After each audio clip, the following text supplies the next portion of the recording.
السلام عليكم ورحمة الله وبركاته. إن الحمد لله وحده والصلاة والسلام على من لا نبي بعده أما بعد সম্মানিত দিনী ভাই এবং ভগ্নীগণ, আমরা জুমার সালাতের পরে আপনাদের কিছু প্রশ্ন নিয়ে প্রশ্নোত্তর পর্ব করার জন্য বসেছি।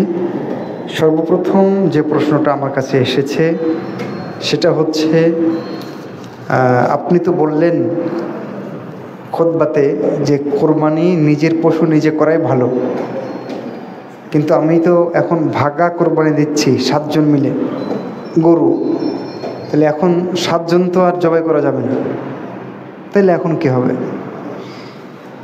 একজন জবাই করবেন আর বাকি সবাই সাহায্য করবেন। আর যেহেতু আপনাদের নিয়ত ছিল যে আপনিও জবাই করবেন, ইনশাল্লাহ উত্তম কাজটা আপনার দ্বারা হলো বলে প্রমাণিত হবে বিইذনিল্লাহি তাআলা। আরেক ভাইয়ের প্রশ্ন হচ্ছে, আজকে যারা বাংলাদেশে কোরবানি করলেন এই বিষয়ে ইসলামী শরিয়ত কি বলে? একই দিনে সারা বিশ্বের মানুষ ঈদ করা, মূলত এই মাসালার উপরে এই প্রশ্নটা। তো এই ব্যাপারে আমরা এর আগে অনেক কথা বলেছি যে আসলে যদি সারা বাংলাদেশের মানুষ সরকারি ঘোষণা অনুযায়ী অন্য কোনো দেশের সাথে মিল করে করতে চায় তখন একটা ভিন্ন হিসাব, তখন জায়েজ না জায়েজের ব্যাপারটা আসবে। কিন্তু এখন বিক্ষিপ্তভাবে, ঠিক আছে, আমরা সব মুসলিম এক হয়ে যাব ঈদের সালাত একদিন পড়তে পারলে, এই চিন্তা করে এখন আর খণ্ড বিখণ্ড হচ্ছে না। আমরা আগে তো সারা দেশের মানুষ একদিনে করতাম, আর এখন চাঁদপুরে একদিন, অন্য জায়গায় আর একদিন, আরও তো বেশি বিক্ষিপ্ত হয়ে গেল। তাহলে আপনি যে বললেন যে একসাথে একমত হয়ে যাবেন, ঐক্যবদ্ধ হয়ে যাবেন, সেটা তো এখানে হচ্ছে না। তো যাই হোক, আলাকুল্লি হাল, আপনার যে প্রশ্ন, যে যারা আজকে করেছেন ওই যে তারা ওই ফতোয়া অনুযায়ী করেছেন যে সৌদি আরবে যেহেতু চাঁদ দেখা গিয়েছে, আর চাঁদ দেখা গেলে ওই সংবাদ যদি কেউ পায় তাহলে সে ওই চাঁদ তার জন্য প্রযোজ্য হবে, এটা একটা ফতোয়া আছে। তো সেই হিসেবে তিনি করেছেন, আল্লাহ ভালো জানেন তারটা কী হবে। তবে আমরা মনে করি যে ঈদ এটা যেমন ইসলামী একটা ইবাদত, তেমন এটা সামাজিক ব্যাপারও বটে, অর্থাৎ এটা রাষ্ট্রীয় ব্যাপার এবং সামাজিক ব্যাপারও বটে। তার মানে আপনার সমাজ এবং রাষ্ট্রে কোন দিনে হচ্ছে সেটা আপনাকে খেয়াল রাখা উচিত। কারণ আল্লাহ রাসূল বলেছেন যে ওয়াল আদহা ইয়াউমা ইউদাহিন নাস, কোরবানি সেদিন হবে যেদিন মানুষ কোরবানি করে। তো সেটা আমাদের খেয়াল রাখতে হবে। তা আমার মনে হয় যে আমরা যারা এখন আলাদা ঈদ করছি, আজকে করেছি, কোরবানি করেছে, আমার মনে হয় যে আমরা আগের জায়গাতে ফিরে গেলেই ভালো।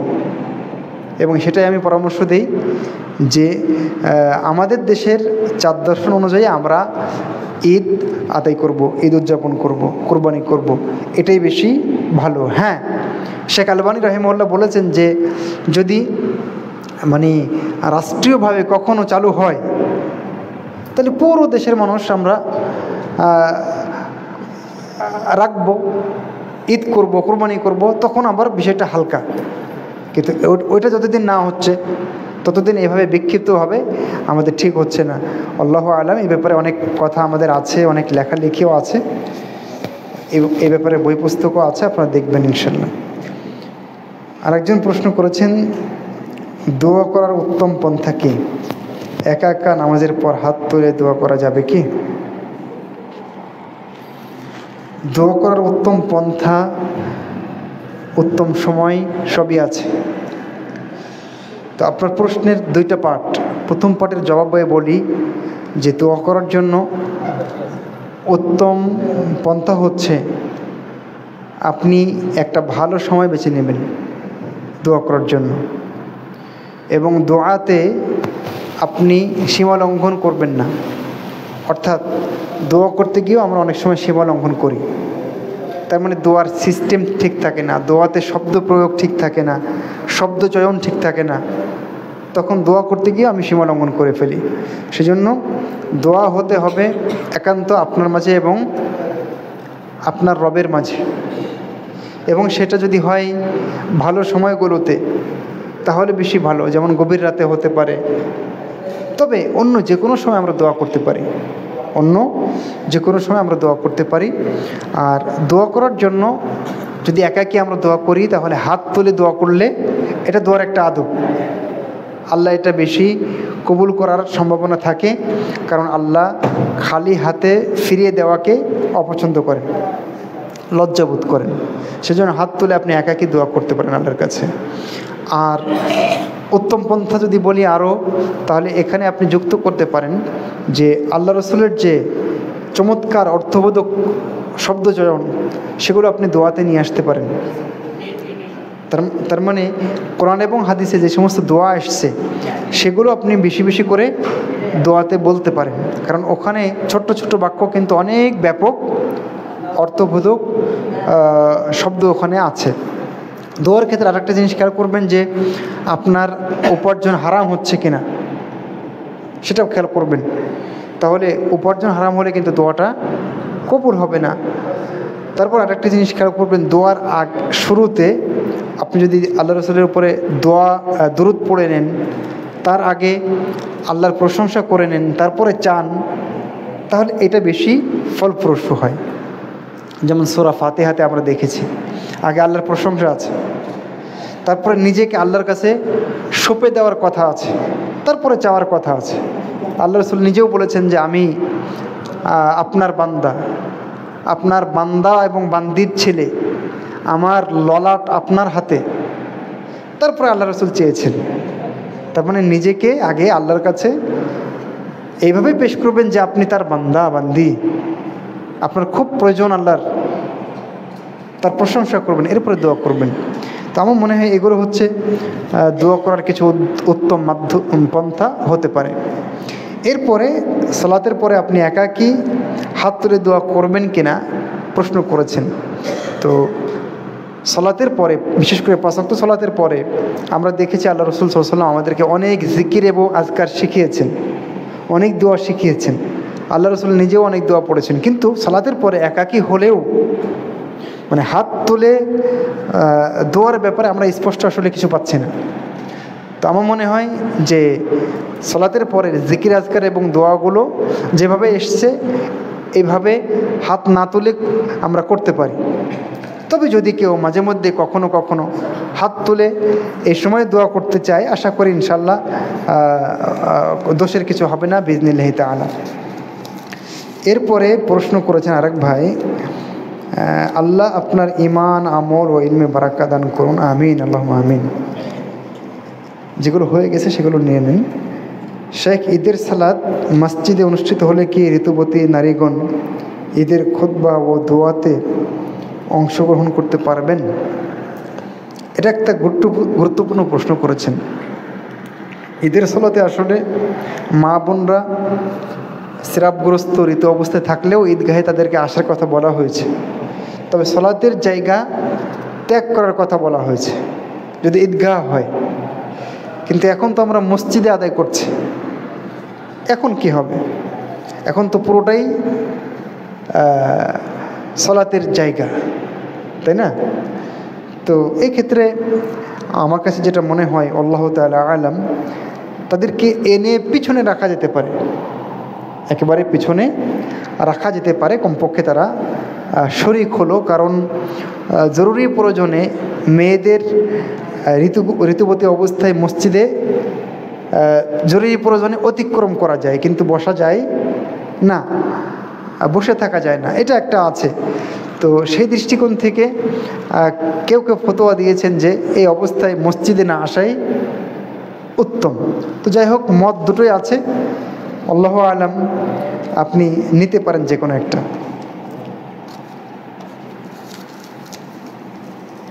সূরা ফাতিহা সালাতে পড়া ওয়াজিব, সালাতে কেরাত পড়া ফরজ, তাহলে সালাতে কেরাত কোনটা হবে? বা কোন অংশ হবে? সূরা ফাতিহা হবে এবং অন্য যে কোনো সূরার অংশ হবে। সূরা ফাতিহা মাস্ট বি, অবশ্যই থাকতে হবে, কম্পালসারি। এর সাথে আপনি অন্য সূরা মেলাবেন, এটা হলো মুস্তাহাব, সুন্নাহ, সালাতের পূর্ণতা। ঠিক আছে? এরপরে অনেকগুলো হাদিস রয়েছে, লা সালাতা ইল্লা বিফাতিহাতিল কিতাব, আল্লাহ রাসূল সাল্লাল্লাহু আলাইহি ওয়াসাল্লাম বলেছেন সূরা ফাতিহা ছাড়া সালাত হবে না। সুতরাং সূরা ফাতিহা আমরা পড়ব, ইমাম হই বা মুক্তাদি হই। এরপরে আমরা অন্য সূরা মেলাবো যদি 2 রাকাত বিশিষ্ট সালাত হয়, অথবা 3 বা 4 রাকাত বিশিষ্ট সালাত হয়, তাহলে প্রথম 2 রাকাতে মেলাবো। বোঝা গেছে? অন্য সূরা। আশা করছি বুঝতে পেরেছেন। আরেক ভাই প্রশ্ন করেছেন, যিনি কোরবানি দেবেন উনি সকালে না খেয়ে ঈদের মাঠে যাবেন, কিন্তু যিনি কোরবানি দিবেন না উনি কি না খেয়ে ঈদের মাঠে যাবেন? দেখেন, ঈদুল আজহাতে হাদিসটাতে যেটা বলা হয়েছে যে আল্লাহ রসুল ঈদুল আজহাতে যেতেন না খেয়ে, ঈদুল ফিতরে যেতেন খেয়ে। কোরবানি দিচ্ছেন কি দিচ্ছেন না ব্যাপারটা এরকম হাদিস থেকে বোঝা যায় না।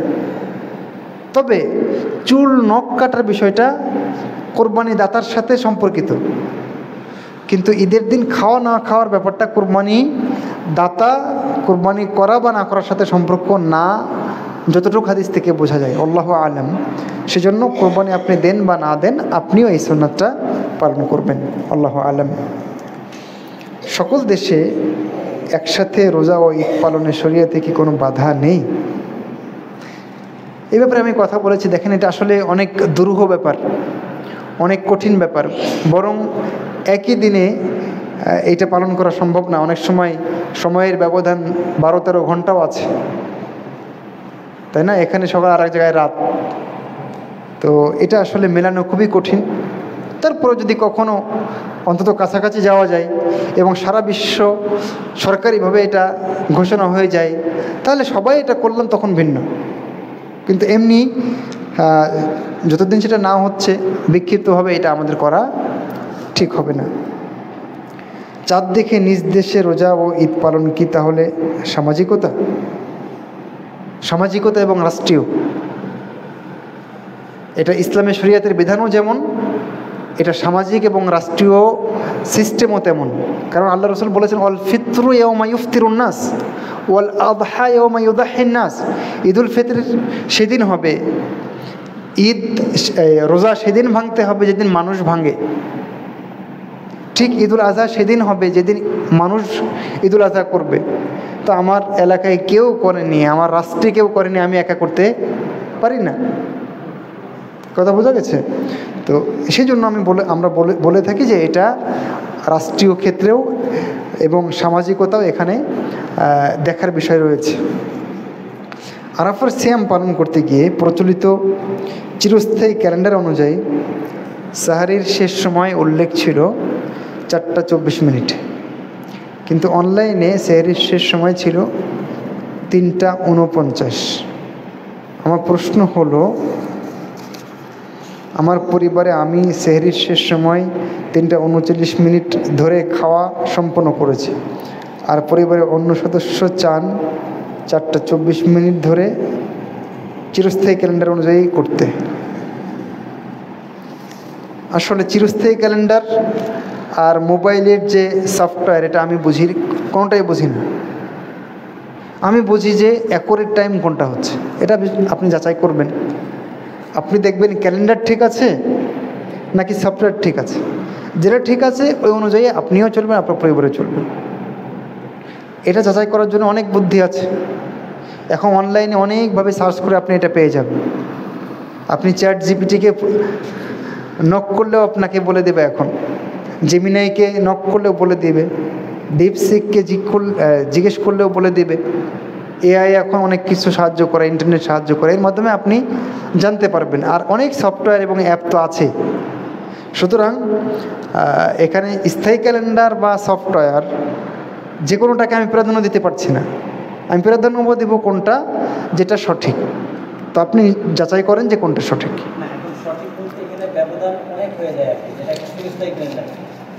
তা আপনি দেখেন ওটাতে ভুল আছে কিনা, আমার উত্তরটা বোধহয় হয়ে গেছে, আপনি দেখেন ওখানে ভুল আছে কিনা, থাকতেও পারে।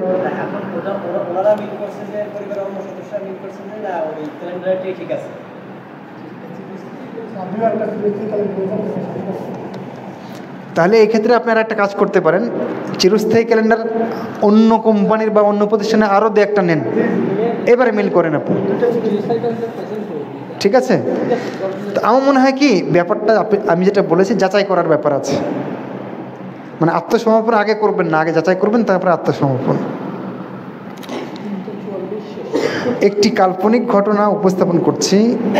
সৌদিতে 21 রমজান কদর রাত শুরু হলো, সময়ের ব্যবধানে তখন বাংলাদেশে রাত 9টা। তাহলে আমরা 20 রমজানে কদরের ফজিলত পাবো?